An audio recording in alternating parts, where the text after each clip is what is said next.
The sound of Harold hitting the kitchen floor is something I'll never forget. Dull and soft, like a sack of potatoes falling off a shelf. I'd been frying bacon that morning. My husband liked it crispy, almost burnt, and my back was to him. I didn't even turn around right away. I thought he'd just dropped the mug. And then Harold made a strange gurgling sound, and something inside me knew right away.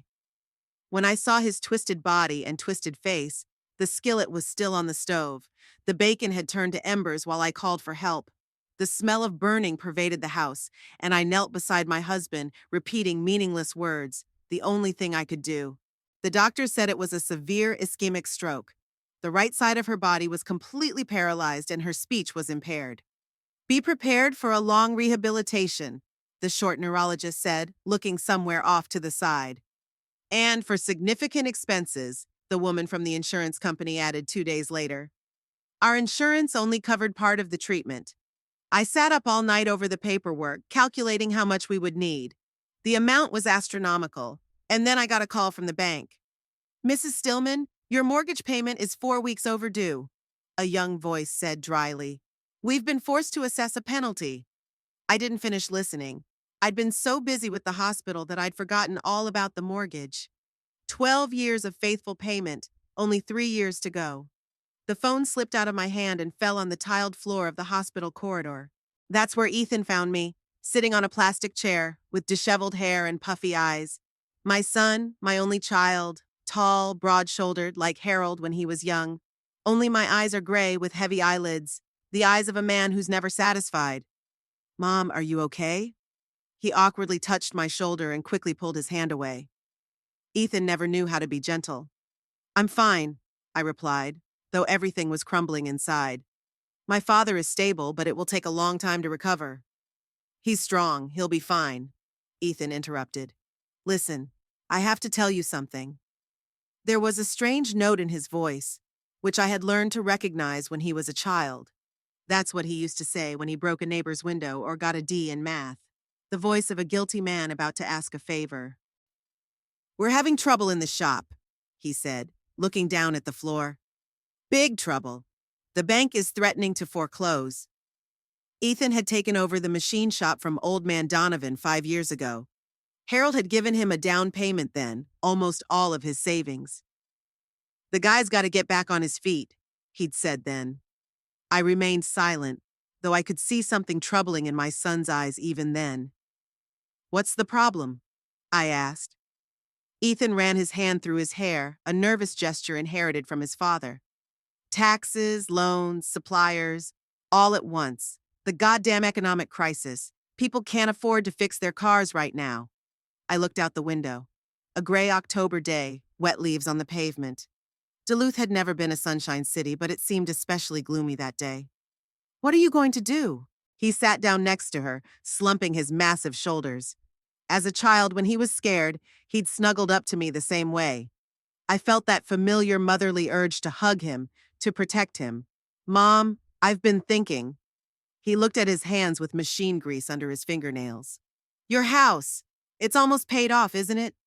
My heart skipped a beat. I knew right away what he was getting at. It's worth a lot of money, Ethan continued, avoiding my eyes. If we sold it, we could save the workshop and still have money left over for my father's treatment. And you could live with us. With you? I could hardly contain a bitter laugh. Yeah, it's a big house. There's plenty of room. Tammy wouldn't mind. He said it as if his wife's approval was the greatest gift of all. Tammy, my sister-in-law with the perpetually disgruntled face and the manicure that cost more than my weekly pension. She couldn't stand our once-a-month family dinners, and now she supposedly didn't mind my constant presence in their home. What will happen to Dad when he's discharged? I asked. We'll figure something out, Ethan said. The main thing now is not to lose the workshop. It's our family business. Dad would understand. Our family business. How easily he rewrote history. Harold had never had anything to do with automobiles except changing the oil in his own Ford. 30 years in a steel mill before they closed it down. And then as a night watchman so we could send Ethan to the college he dropped out of after his sophomore year. I need to think, I said. Think fast, Mom, Ethan replied impatiently. The bank wouldn't wait. That night, I didn't sleep a wink. I sat by Harold's bedside, listening to the beeping of the instruments and remembering our life. The little house on Pine Avenue, our first and only place of our own. How Harold and I painted the walls, how we planted maple trees in the yard, how we brought Ethan's newborn baby there. I remembered how I missed a trip to Chicago with my girlfriends because Ethan had an important soccer game. How I'd turned down the head nurse position when he turned 2. The job was too time-consuming, and Harold thought the baby needed a mother, not a nanny. How all the money went to his tutors, his sports camp, his first car. I didn't regret any of it. That's what any mother would do. But now, in the sterile silence of the hospital room, I felt a strange emptiness. In the morning, I called the realtor. Things were moving fast. The house was gone in a week. There had been no such offers in our neighborhood for a long time.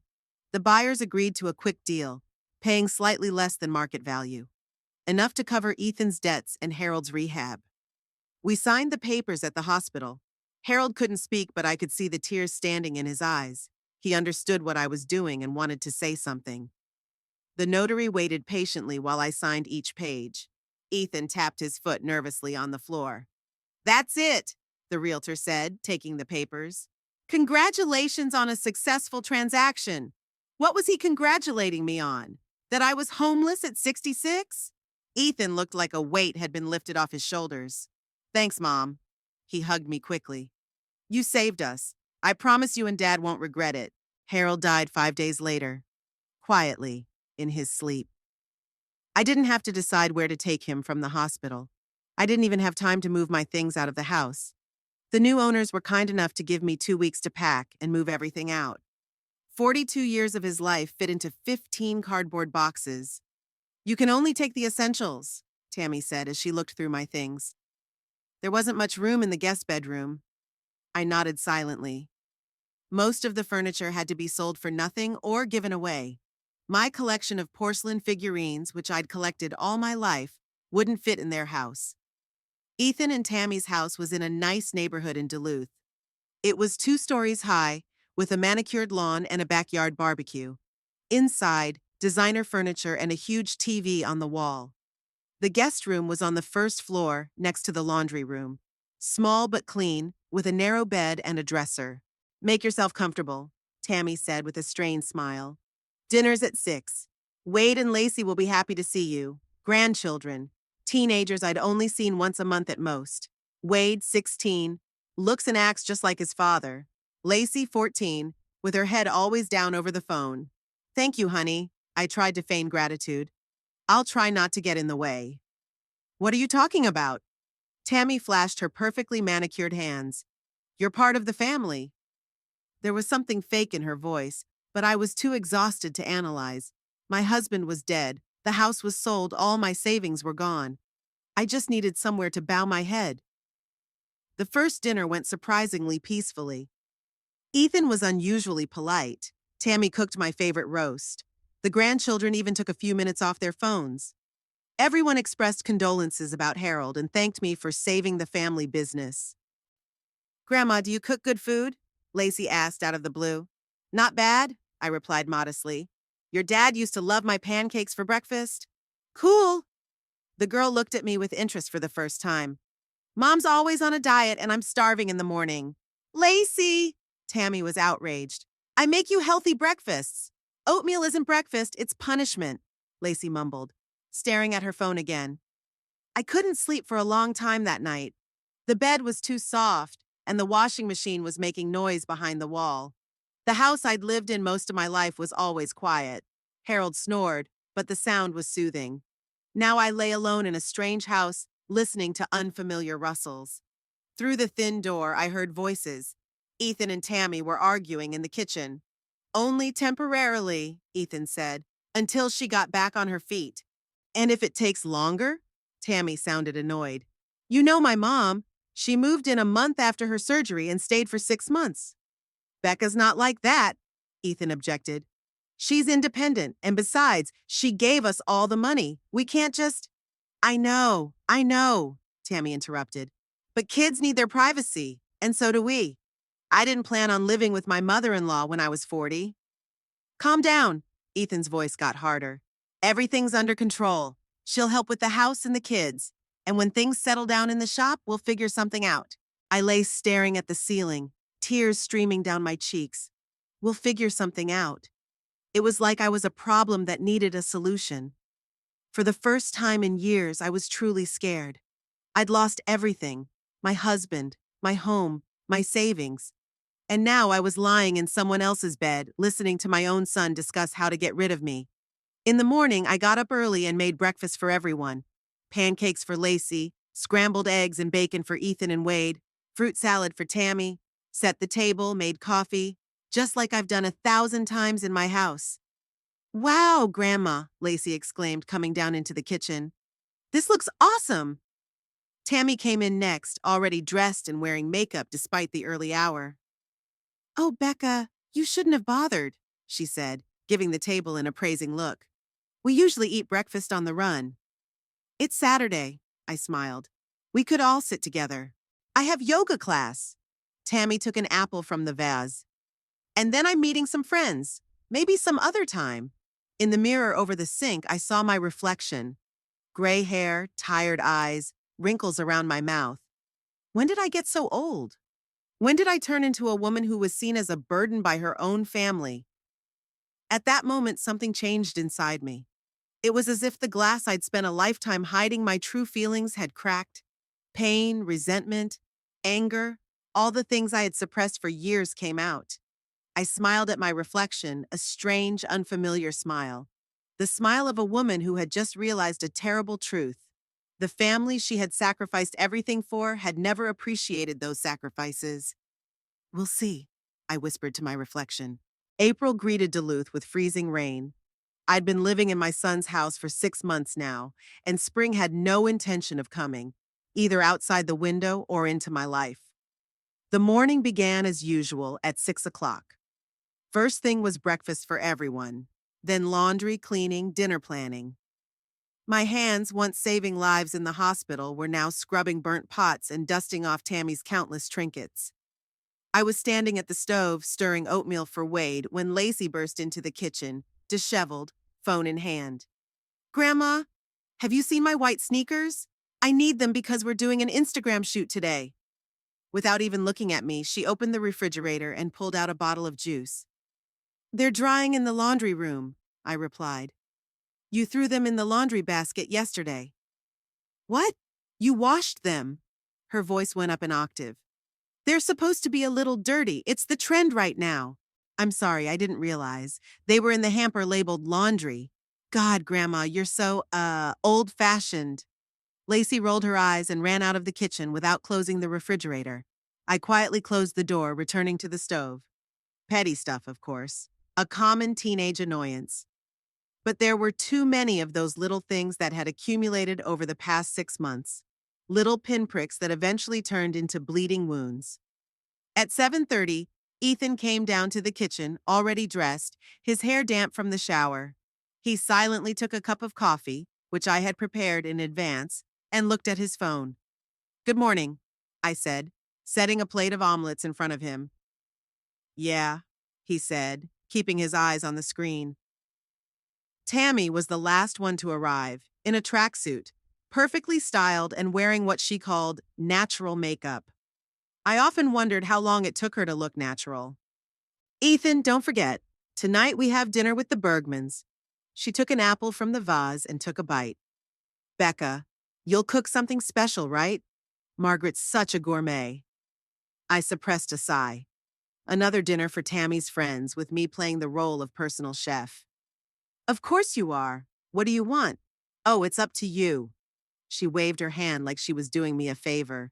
Just not too simple, and not too complicated. Something, impressive but not flashy. I'll think about it, I nodded, mentally going through the recipes. And also, Tammy lowered her voice, even though the kids were gone, why don't you stay in your room tonight? The Bergmans are so conservative, and Margaret likes to be the center of attention. I froze before I reached the sink. She asked me to make dinner and then disappear like I don't exist? You want me not to have dinner with everyone? I clarified, thinking I'd misunderstood. Well, you don't mind, do you? Tammy smiled her luscious smile. I'll get you a plate. It's just, it'll be more convenient for everyone. I nodded silently, feeling my insides clench. This was my place in this house. In the kitchen, behind a closed door. Invisible, but useful. Like an old vacuum cleaner, only pulled out when needed. By 6 p.m., the house was filled with the aromas of roasted lamb with rosemary, potato gratin, and apple pie. I set the table in the dining room, the same ceremonial set Tammy kept for special occasions. I arranged the candles, folded the napkins, and polished the glasses to a shine. At 7, the guests arrived. Jerry and Margaret Bergman, owners of a large furniture store in Duluth. I could hear their voices from the kitchen, where I was finishing up the gravy. Tammy's laughter, the clinking of glasses, compliments on the wonderful flavor. God, Tammy, you're a real hostess, Margaret exclaimed. How do you keep up with all the work you do? I froze, waiting for my daughter-in-law's response. It was the moment of truth. Would she recognize my work, or would she take credit for it? Oh, Tammy's voice sounded lighthearted. It's a lot of work, but we're having a little, temporary inconvenience helping out around the house. Temporary inconvenience. That's what she called me. Not mother-in-law, not Ethan's mom, not even Becca. Temporary inconvenience. An inconvenience? A man's voice interjected, apparently Jerry's. Yeah, Ethan interjected with a nervous chuckle. Mom's situation? She's living with us until she gets back on her feet. After Dad died. Oh, that's nice of you, Margaret said in the tone one would use when talking about a shelter for homeless animals. Not everyone is ready to take on such a responsibility. It's only temporary, Tammy added hastily. I think she'll find something of her own by the end of the year. I stood there like a thunderstorm. By the end of the year? They were already planning to get rid of me? And from Ethan's tone, it wasn't the first time they'd had this conversation. When I brought out the main course, Margaret gave me an appraising look. So you're Ethan's mom. It's nice of you to help Tammy. Yes, I live here, I answered neutrally. Becca used to be a nurse, Ethan said, as if that explained my current position as housekeeper. Oh, a nurse! Margaret exclaimed with that fake interest that people have in other people's professions. There must be so many interesting stories. Yes, I've had my share, I said with a strained smile. Enjoy your meal. Thanks, Becca. Tammy made an expressive gesture with her eyes toward the door. We won't keep you any longer. I went back into the kitchen, closed the door, and leaned my back against it. It was like a block of ice had formed in my chest. I didn't cry. 6 months of tears seemed to have dried up. I just stood there listening to the muffled laughter and the clinking of dishes from the dining room. That night, shut in my room with a plate of dinner, I pulled a small digital recorder from under my bed. A gift from Harold for my 60th birthday. I had wanted to record my memories for my grandchildren back then. Ironic that now I was using it for something else entirely. I turned on the tape and spoke in a low voice. April 12th. Tammy calls me a temporary inconvenience. Ethan says I'll be back on my feet by the end of the year. The Bergmans are potential investors to expand the workshop. Ethan mentioned he wants to take out a loan with their guarantee. This was the 20th entry. A small collection of humiliations and overheard conversations. I didn't know why I was making them myself. Maybe to keep from going crazy, to confirm to myself, no, I don't think this is really happening. 2 days after dinner with the Bergmans, the first major conflict with Ethan occurred. I was helping Lacey with her biology homework. The girl, for all her obsession with social media, was completely helpless in science. Look, it's simple, I said, showing her a diagram of the circulatory system. See, the heart is a pump. Imagine that through the pipes. I've already got it, Lacey got annoyed. Just write me the answers, okay? But then you won't learn, I argued. I won't be able to help you on the test. God, Grandma, you're so boring, she rolled her eyes. I don't need that stupid biology. I'm gonna be an influencer, okay? At that moment, Ethan entered the kitchen. Hearing our conversation, he frowned. What's going on? Dad, Grandma doesn't want to help me. Lacey instantly switched to a complaining tone. And I have this stupid project due tomorrow. Ethan turned to me, and I saw in his eyes the same expression that Harold had before his outburst of anger. Mom, what's the problem? Why don't you help the baby? I'm trying to help her, I said calmly. But helping doesn't mean doing it for her. Oh, come on. He waved his hand. What's the big deal?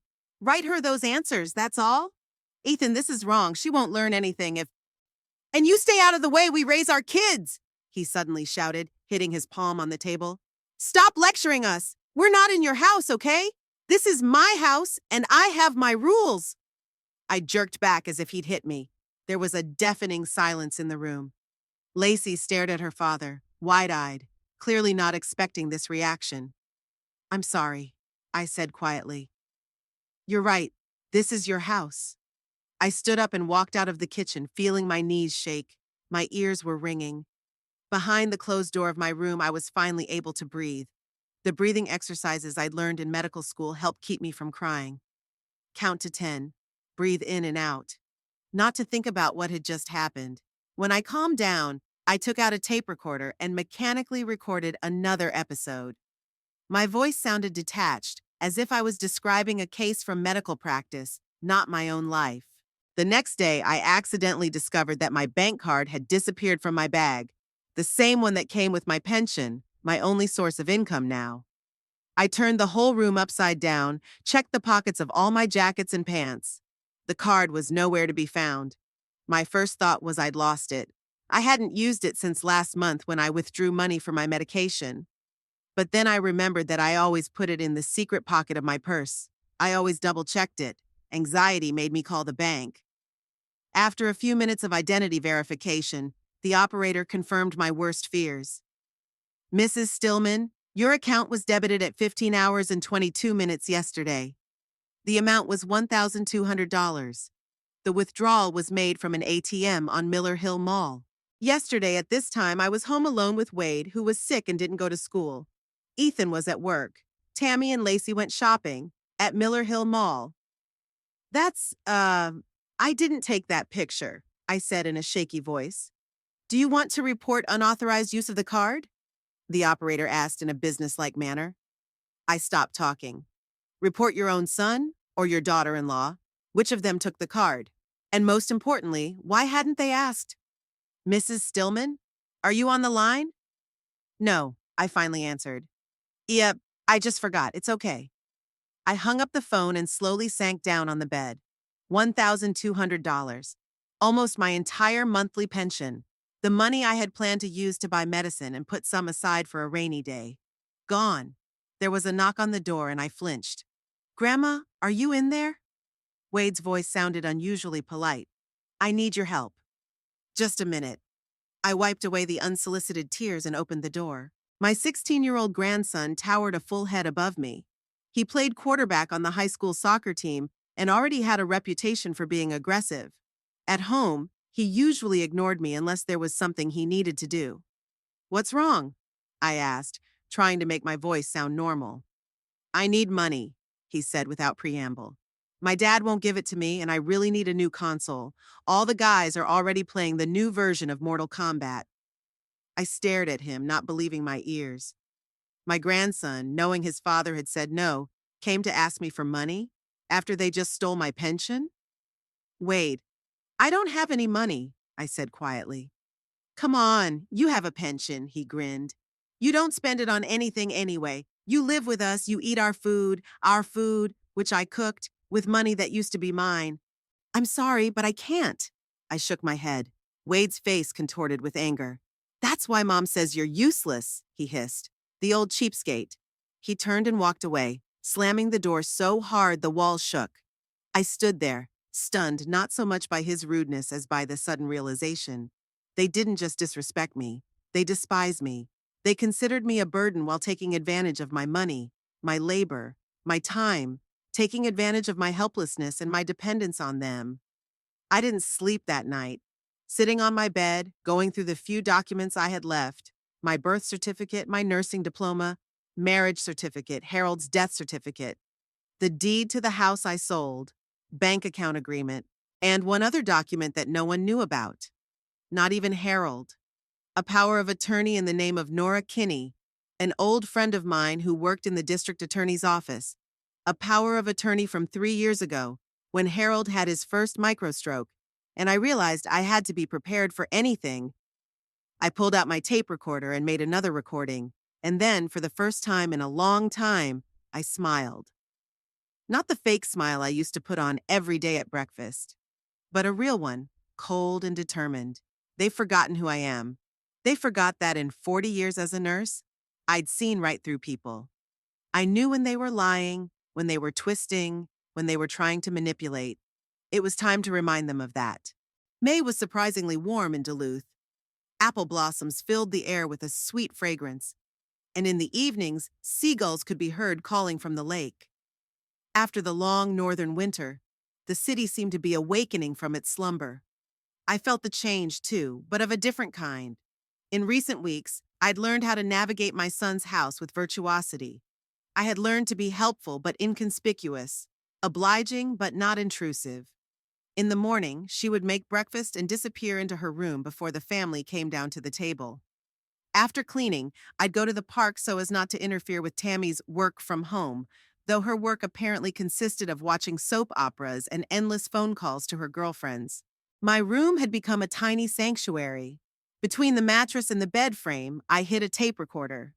In a jewelry box, I kept copies of Ethan's overheard conversations about the workshop. In a shoebox, I kept photos of documents I'd secretly taken in his home office. But today, my caution didn't work. I was just finishing making dinner, tuna casserole, Ethan's favorite dish since childhood, when Tammy walked into the kitchen. In her expensive new dress and professional makeup, she looked like she was going to a fashion photo shoot, not a family dinner. "Becca," her voice sounded unusually tense, "we're going to have an important conversation tonight. Ethan wants to discuss situation." "What situation?" I continued to chop the salad, but inside I felt a twinge of foreboding. "You'll see." Tammy pressed her lips together. "Just, don't make a scene, okay?" Without waiting for an answer, she turned and walked out, leaving behind a trail of expensive perfume. I slowly put the knife down. Something told me it was time to activate the plan I'd been hatching for the past weeks. I went back to my room and pulled out a small flash drive and a folder of documents from my stash.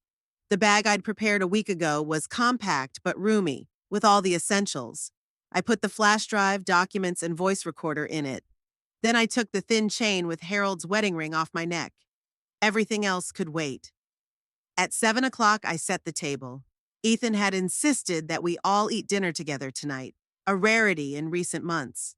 Usually everyone ate when they wanted and where they wanted. Tammy was always on a diet, the kids with their plates in front of the TV. Ethan often stayed late at the workshop. But today, the whole family was gathered around the table, and that only made me more anxious. "It smells great, Grandma," Lacey said, pouring herself a hefty portion of casserole. She'd thawed a little on me over the past few months, especially when it came to food. "Thank you, sweetheart," I smiled slightly. Ethan sat at the head of the table, unusually silent and frowning. Tammy glanced at him every now and then, as if waiting for a signal. Even Wade wasn't staring at his phone today, but was watching with a strange kind of attention. We ate in awkward silence, broken only by the clinking of cutlery. Finally, when the plates were empty, Ethan coughed and straightened up. "We need to talk," he began, avoiding my eyes. "About things in the workshop." I waited silently for him to continue, even though I knew it all inside. This moment had been inevitable from the beginning. "Things are going not so good." Ethan rubbed his neck, a gesture I knew from his childhood. It was what he did when he lied or felt uncomfortable. The economy, competition, taxes. Basically, we're on the verge of bankruptcy. "I'm sorry," I said sincerely. Despite everything that happened between us, it was a business I helped save. "Is there any way out of this?" "There is." Ethan finally looked at me, and I could see the cold determination in his eyes. "We're going to have to do some serious belt tightening. We're going to have to cut back. I rethink our priorities in life." Tammy put her hand on her husband's shoulder in a gesture of support. It was a scene they'd clearly rehearsed. "The bottom line, Mom," Ethan continued, "is that we can no longer can't keep an extra mouth. That's it." The thing they'd been discussing behind my back for months was finally spoken aloud. The extra mouth. Not a mother, not a grandmother, an extra mouth. I understand, I nodded, surprised at my own calm. You do? Ethan looked puzzled, as if he'd been expecting a tantrum. Well, okay. Then you realize that we need to find another solution for your living arrangements. What Ethan means, Tammy interjected with fake concern in her voice, is that you should consider a nursing home. There are very good options in Duluth. Not cheap, of course, but your pension. My pension barely covers my meds, I interrupted her gently. And it's certainly not enough for a nursing home. Well, maybe you could get a part-time job, Wade shrugged, entering the conversation for the first time. You're a nurse. I used to be a nurse. 30 years ago, I corrected him. I'm 66 now, and I don't think anyone would hire me. Anyway, Ethan tapped his fingers on the table. We need to figure this out soon, say, before the end of the week. I blinked. A week. They were giving me a week to find a place to live, a job, to completely rebuild my life, after everything I'd given up. The end of the week, I repeated slowly. You mean until next Friday? Actually, Tammy fixed her hair with a nervous gesture. We were thinking about this Friday. We're having a barbecue with Ethan's clients on Saturday, and it would be more convenient if by then, if I disappeared, I finished for her. Don't be dramatic, Mom, Ethan grumbled.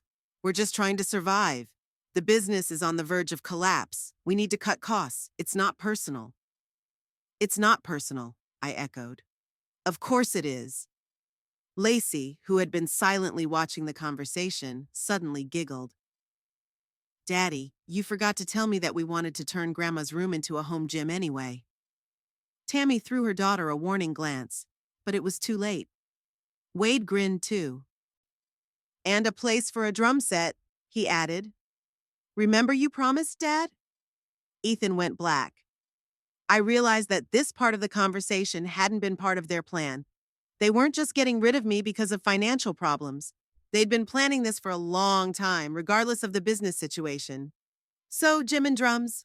I slowly got up from the table. Well, I won't interfere with your plans.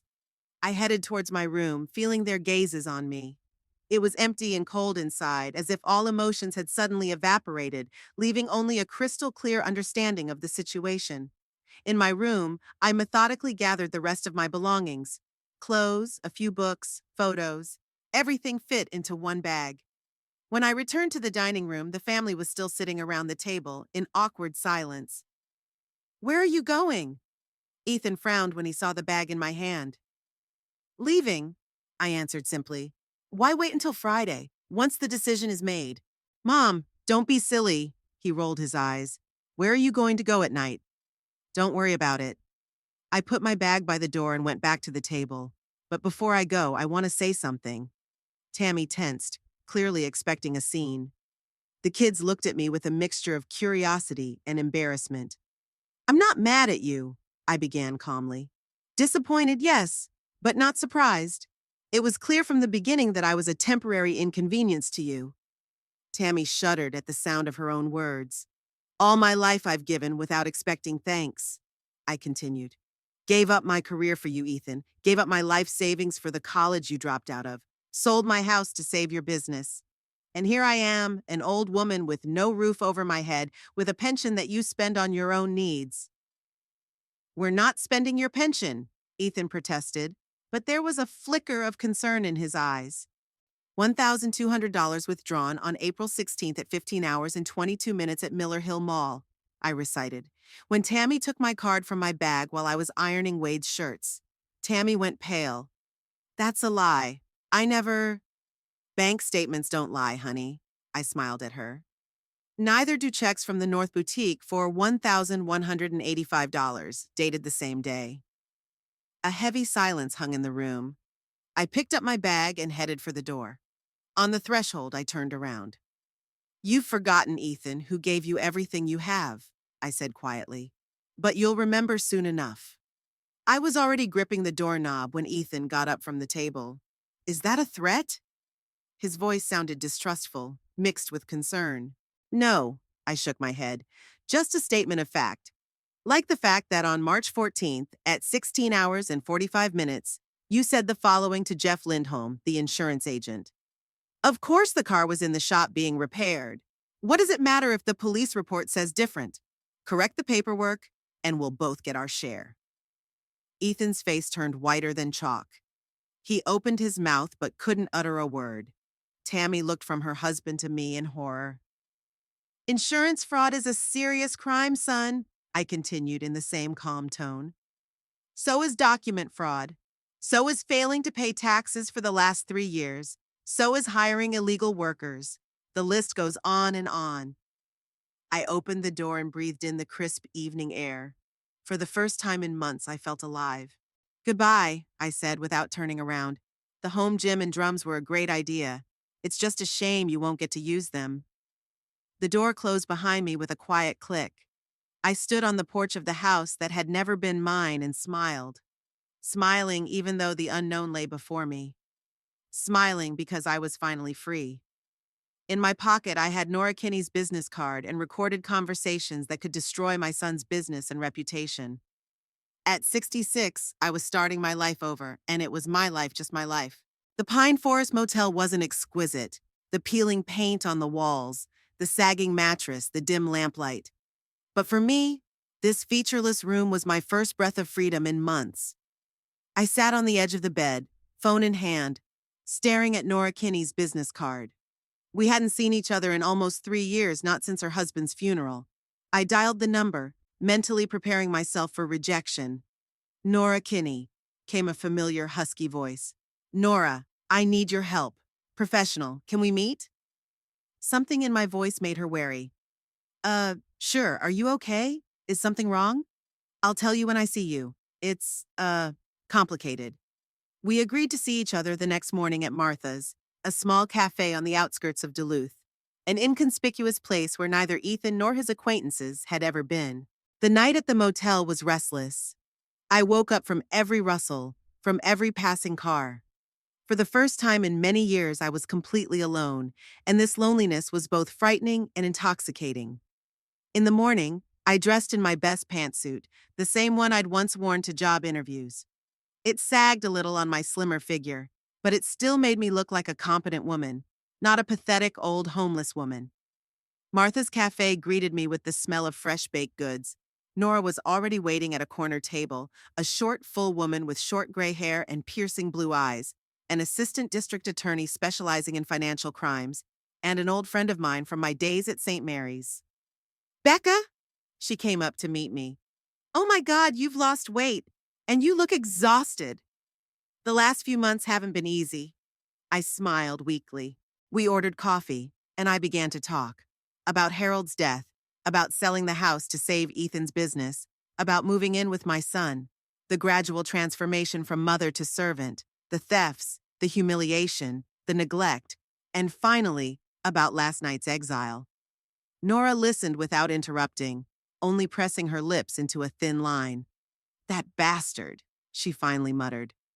I'm sorry, Becca, but your son is a rare bastard. I know, I nodded. But it's more than that. I have evidence of his financial fraud. Insurance fraud, tax evasion, document fraud. I recorded conversations, photographed papers. You collected dirt on your own son? At first, just for my own peace of mind, then as insurance, and now I want to use it. For what? Justice, Nora, he took everything from me. My home, my money, my dignity. I gave him my life and he threw me away like garbage. I pulled out a tape recorder. We listened to several recordings of Ethan's conversations, clear evidence of insurance fraud. We looked at photos of documents with forged signatures, bank statements with suspicious transactions. Impressive, Nora shook her head. You'd be a great investigator, Becca. I had a good school. What do you mean? 25 years in the ICU at St. Mary's? Do you remember who was treated there? Nora nodded. The hospital was the only hospital in the county with a high-level cardiology department. All the cream of Duluth society passed through it. Politicians, businessmen, judges, people who thought nurses were like furniture. They talked to me about everything, I continued. Bribery, fraud, adultery, I never used that information. Medical ethics, confidentiality, but I memorized it and documented it, just for myself. And that habit persisted? Yes. Over the years, I've amassed a collection of other people's secrets, including the fact that Judge Wilkins, who authorized Ethan's auto shop expansion, received from him a gift of a fully restored vintage Corvette. I remember the judge talking about it while I was changing my IV. He didn't even notice I was there. That's a corruption offense. Exactly. And I have dozens of stories like that, including the fact that Jeff Lindholm's insurance agent routinely inflates claims in exchange for kickbacks, and that Fred Parkinson from the IRS gets his Cadillac serviced for free at Ethan's shop. What exactly do you want? I want what's mine, I said firmly. The money from the sale of the house, the stolen pension, and I want him to realize that you can't throw people out of your life with impunity. Nora nodded. That can be arranged, but we need a plan, a clear, legally flawless one. No amateurishness, no emotional decisions, just cold calculation and the law. We sat in the cafe for another 2 hours strategizing. Nora sketched out a scheme of actions on a napkin, to whom and what evidence to hand over, in what sequence, through what intermediaries. The plan was elegant in its simplicity, like clockwork, where each gear set in motion the next. What about your place? Nora asked. You can't live in a motel forever. I've got some cash, enough for a couple weeks, and then, I don't know. You could stay at my place, she suggested. It's a big house, there's plenty of room. I shook my head. Thank you, but no. I need to learn how to manage on my own. The next day, the plan went into action. The first item was a visit to the bank, not the one where Ethan kept the workshop's accounts, but a small credit union across town. Marcus Taylor worked there, a former patient whom I had once literally saved his life by spotting the signs of an aneurysm. Mrs. Stillman. His face brightened up. What a pleasant surprise. What can I do for you? Marcus was now the branch manager, a solid man in an expensive suit, a far cry from the pale young man in the hospital bed. I need counseling, Marcus, I said. And perhaps a small favor. I outlined the situation briefly. No emotion, just the facts. The money from the sale of the house, which I'd invested in my son's business. The lack of a written agreement. My sudden exile. Technically, it could be considered fraud, Marcus said thoughtfully, especially if there's evidence that you were pressured into selling the house. Would recorded conversations work? Marcus listened to the fragment where Ethan insisted on selling the house, promising a lifetime maintenance. It would. If you add testimony about how you were treated, the court could consider it an abuse of trust of a vulnerable person. I'm not vulnerable, I objected. In the legal sense, yes, he said gently. An elderly woman, recently widowed, under stress. Any judge would see signs of vulnerability here. As for the favor, he continued, I can initiate an audit of your son's auto shop accounts. I have contacts at First National. If there are irregularities, the accounts can be temporarily frozen. How legal is that? Absolutely legal, Marcus said confidently.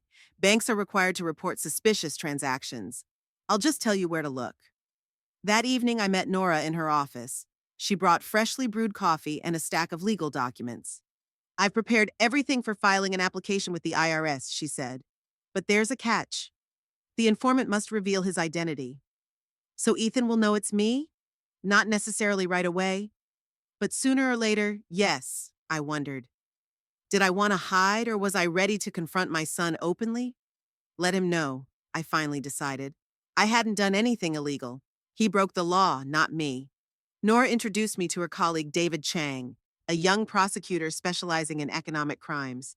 He scrutinized my evidence and whistled, Mrs. Stillman, you've done the work of an entire financial investigation unit. I had plenty of time and motivation. With this material, we can initiate a full investigation, David said. But I must warn you, if your son is guilty, he could face serious time. Are you ready for that? I felt my heart clench. Despite everything Ethan had done, the thought of him going to prison hurt. I don't want him behind bars, I said quietly. I just want to get mine back and teach him a lesson. Unfortunately, we can't guarantee that outcome, David said carefully. The law is the law, but we can try to negotiate a deal if he cooperates. The third day after I left, Marcus called early in the morning. The car repair shop's accounts have been frozen, he said. The bank found evidence of money laundering. The personal accounts of your son and his wife have also been seized. I didn't expect such lightning-fast results. When you know where to look, everything happens very quickly. By the way, I found evidence that some of the money from the sale of your house was never invested in the business. It was deposited into Tammy's personal account. I could feel my insides boiling. So the money wasn't used to save the business, but for Tammy's personal needs. Can you prove that? It's more than provable. We have a complete transaction history. The same day, Nora filed an official report with the IRS on my behalf, and David forwarded the insurance fraud file to the appropriate department. That evening, I called an old friend, Judy Wilson, with whom I had once worked together at the hospital. She was now a charge nurse at a private clinic. "We have a staff room," Judy said after I explained the situation. "Usually interns live there, but it's free right now, and it's free." "I can't accept that kind of generosity." "You can and you will," Judy said. "And in return, you'll help with the paperwork a couple times a week. We're always busy with paperwork, and you've always been good at it. It was perfect. A roof over our heads and a way to feel useful." On the fourth day, a real storm blew in. David called to say that the insurance company had launched its own investigation and had already contacted the police. And the IRS had scheduled an audit of the shop. "They found serious discrepancies in the returns for the last 3 years," David said. "It seems that your son was showing losses when in fact the business was making a profit." What happens now? It all depends on the extent of the violations, but with the frozen accounts and the insurance fraud investigation, your son's business is effectively paralyzed. On the fifth day, I met Nora at the park by the lake. The day was sunny but cool. We sat on a bench watching the seagulls circling over the water. "The police visited the workshop yesterday," Nora said. "They seized documents, computers, all the financial records." Ethan's furious. Tried to contact Judge Wilkins, but he suddenly went on vacation. "He doesn't want to be involved in a scandal," I nodded. "Smart of him." "And the insurance agent Lindholm testified against Ethan," Nora continued. "He's trying to save his own skin by blaming it on your son." I stared out at the lake, feeling strangely empty. 5 days ago, I was a homeless old woman thrown out by my own son. Now I was sitting here, listening to his life fall apart. "I don't feel satisfied," I admitted. "I thought I'd gloat, but—" "You're a mother," Nora said simply. "Of course you're not happy about his problems. But remember, you didn't ruin his life. He did it to himself.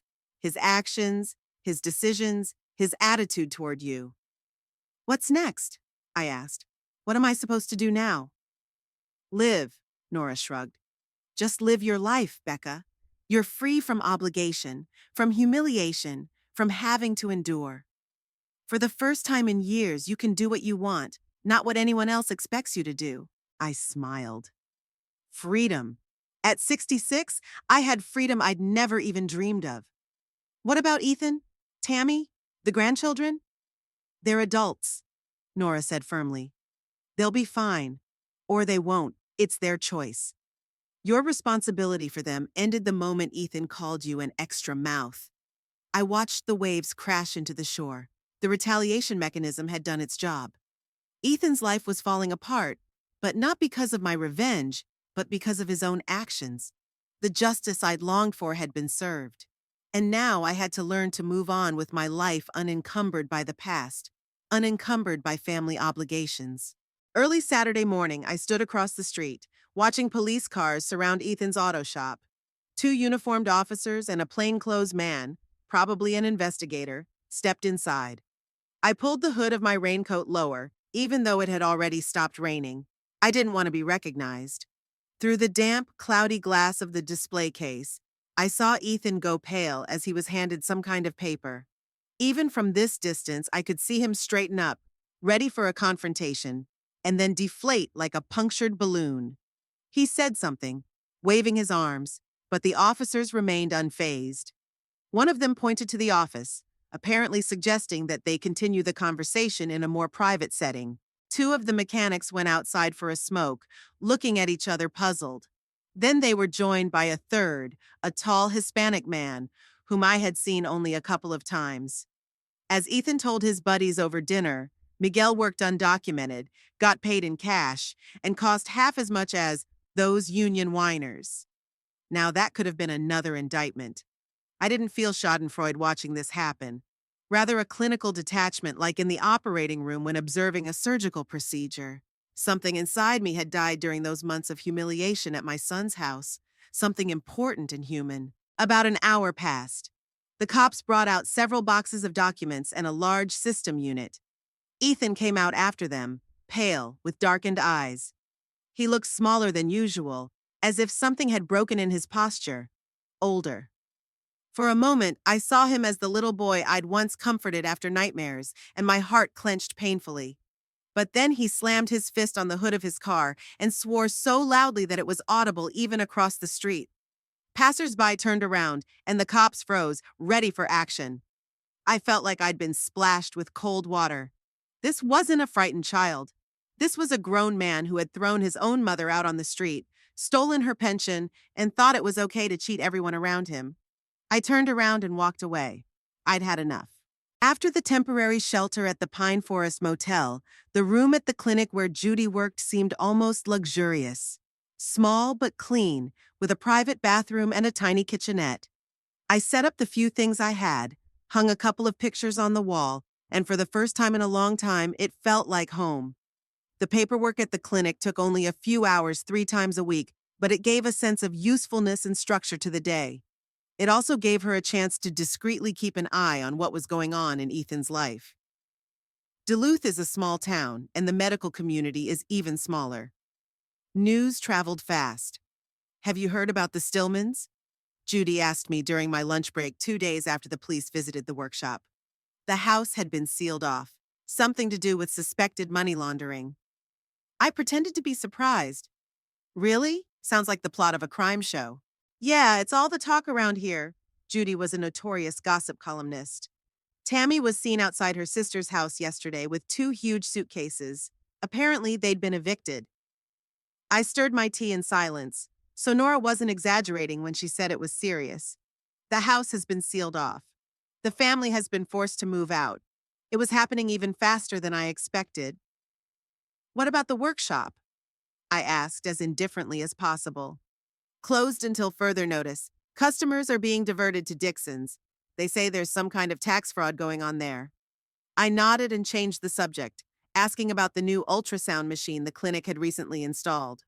Judy happily went into technical details while I thought about how quickly a life that seemed so solid could fall apart. The next day, as I drove back from the supermarket, Patrol Officer Mark Riley, a young police officer I remembered as a teenager, was waiting for me at the clinic entrance. His mother was being treated for cancer at St. Mary's Hospital, and I was often on duty in her room. Mrs. Stillman, he adjusted his cap awkwardly. Can I talk to you for a minute? My heart sank. Did Ethan suspect something? Or worse, had he decided to retaliate by making some kind of counter-accusation? Of course, Mark, I said calmly. Is something wrong? It's about your grandson, Wade, he said, lowering his voice. We picked him up this morning. Possession of narcotics is a pretty serious amount. And I was thinking, well, given the whole situation with your son, you might want to know. I froze. Wade? Drugs? I knew my grandson was no angel, but this, what do you mean, a serious amount? I asked quietly. Not for personal use. Mark shook his head. It looked like distribution.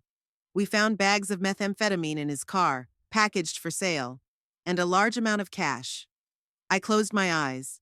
I remembered the night I overheard Wade talking on the phone. He was standing in the backyard, thinking no one could hear, discussing product and customers with someone. I assumed at the time that it was about a part-time job at some firm. Stupid. Naive. 3 days ago, I told Nora about that conversation. Just as a strange coincidence, my grandson started working part-time just when the family was having financial problems. She listened carefully, asked a few questions, and said it might be important. And here's the result. My carelessly thrown phrase led to my own grandson's arrest. Thank you for letting me know, Mark. I managed to keep my voice steady. It's unexpected. I'm sorry, Mrs. Stillman. He looked genuinely upset. But the law is the law. The procedure is different for minors, but given the quantity and the clear intent to distribute, this is serious. I nodded. Of course it was serious. Everything was falling apart. The business, the house, the reputation, and now my grandson was on trial. The Stillman family was falling apart like a house of cards. Can I see him? I asked. Mark raised his eyebrows in surprise. His parents are already there, but I suppose it's possible if you insist. No, I shook my head. I was just asking. Thanks for stopping by, Mark. How's your mom? Good. 8 years in remission now. He smiled. She still remembers you singing her lullabies when she couldn't sleep from the pain. Give her my regards. When he left, I stood on the porch for a long time, looking nowhere. I had set the retribution process in motion, but I didn't realize it would involve my grandchildren. What did I expect, though? Destruction isn't selective. They affect everything around them, the guilty and the innocent, adults and children. In the evening, I tried to read, but the words blurred before my eyes. My mind was spinning with thoughts of Wade. No matter how rough a copy of his father he might be, 16 years old is only 16 years old. Still a child, in fact, a man with an unformed psyche in trouble. A sudden knock on the door made me wince. It was almost 10 o'clock in the evening, too late for the usual visits. I cautiously approached the door. Who is it? Grandma, it's me, came Lacey's muffled voice. Open the door, please. I opened the door. My granddaughter stood there, her eyes puffy with tears, her jacket wet from the rain. Lacey, what happened? How did you find me? Your friend, the nurse, she sobbed. I called all the hospitals asking about you. She said you lived here. I let her inside, helped her out of her wet jacket, and sat her on the couch. She looked younger than her 14 years, a frightened child who had lost her footing. Are you hungry? I asked, trying to figure out where to start. She nodded, and I quickly heated up the bowl of soup I'd made this afternoon. Lacey ate as greedily as if she hadn't eaten in days. Now tell me, I said when she'd emptied her plate. What's going on? Everything fell apart, Grandma. Her voice shook. Daddy was arrested right at Aunt Karen's house. They took him away in handcuffs. Mom was screaming that it was your fault, that you destroyed us all. And then they took Wade, for drugs, you know? My brother's a drug dealer. She burst into tears again, and I hugged her, feeling her fragile shoulders shake. For a while, we just sat like that. The granddaughter, who had recently considered me a burden, and me, who had destroyed her family. Mom's going crazy, Lacey continued, calming down a little. She drinks all the time and blames everyone around her. She says that now we're going to be outcasts in town, that we'll have to leave. And I don't want to leave. I have school here, friends. I listened in silence, stroking her back. It's a strange feeling, like watching a movie, knowing how it's going to end. I had set it in motion, and now I was watching the consequences, realizing that I couldn't stop it. Grandma, help us. Lacey looked up at me with tears in her eyes. Daddy says you have some money that could save the situation, and some records you're using against him. So that's what this is about. No remorse, no desire to repair the relationship. Ethan sent his daughter to get information and ask for money, used his own kid as a pawn. What kind of notes? I asked neutrally. I don't know, she shrugged. Dad said you recorded his conversations and now you're blackmailing him. Is that true? No, I shook my head. I'm not blackmailing anyone. I passed information about your father's illegal actions to the appropriate authorities. That's not blackmail, it's a civic duty. Lacey blinked, clearly not expecting such a direct answer. But why? There was resentment in her voice. He's your son, and Wade is your grandson. Yes, I stood up and walked to the window. And that's why I couldn't stay quiet. Ethan was breaking the law, Lacey. He cheated insurance companies, he didn't pay his taxes, he used illegal workers. And Wade was dealing drugs. Do you know what that means? He was selling substances that destroy lives, probably the lives of teenagers like you. But that's family, she exclaimed. You don't betray family? Isn't kicking your elderly mother out of the house a betrayal? I asked quietly.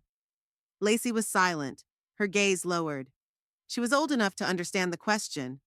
I have nowhere to go, she finally said. Aunt Karen said she couldn't take us all in. She has a small apartment and Mom's in such a state that it's impossible to be around her right now. I walked over to my granddaughter and sat next to her, taking her hand.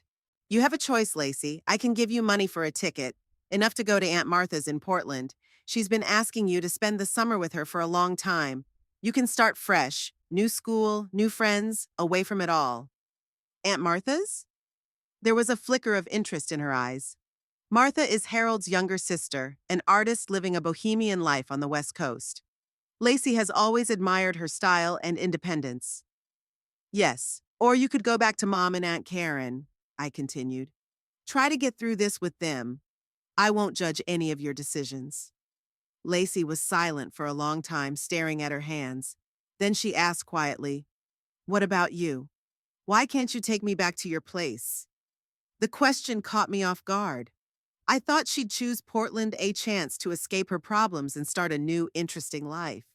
"I'm living in a tiny room at the clinic, Lacey. It's temporary. There's not even a place for you to sleep, let alone, I can sleep on the couch," she interrupted.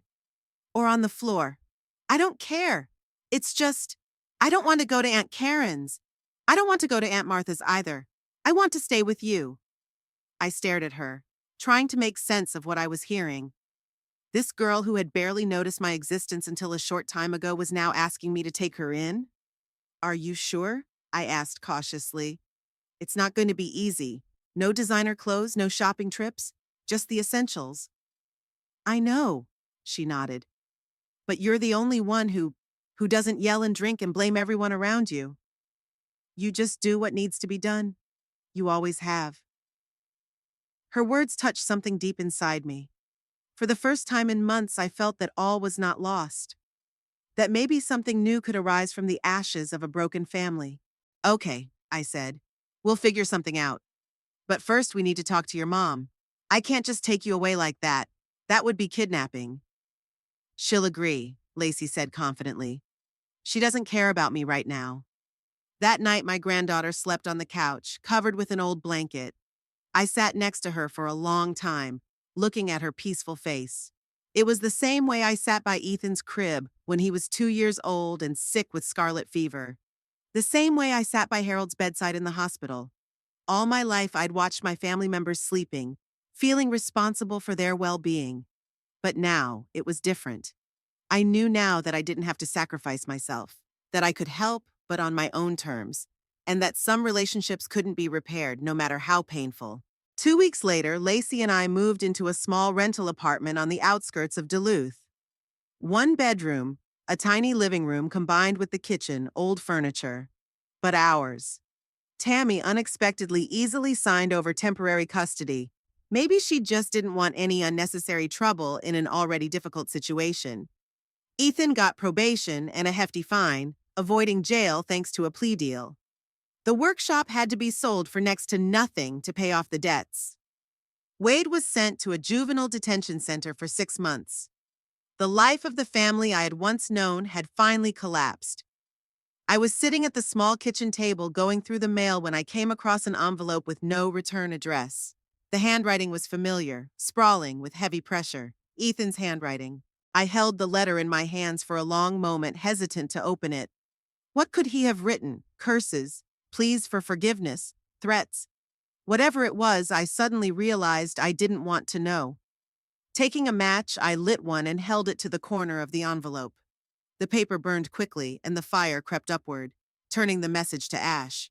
I watched the letter burn in the metal sink. I felt neither joy nor regret. Just a strange emptiness and relief that I didn't have to pretend anymore. No need to be the perfect mother, grandmother, mother-in-law. You could just be yourself, Becca Stillman, a woman who had finally earned the right to her own life.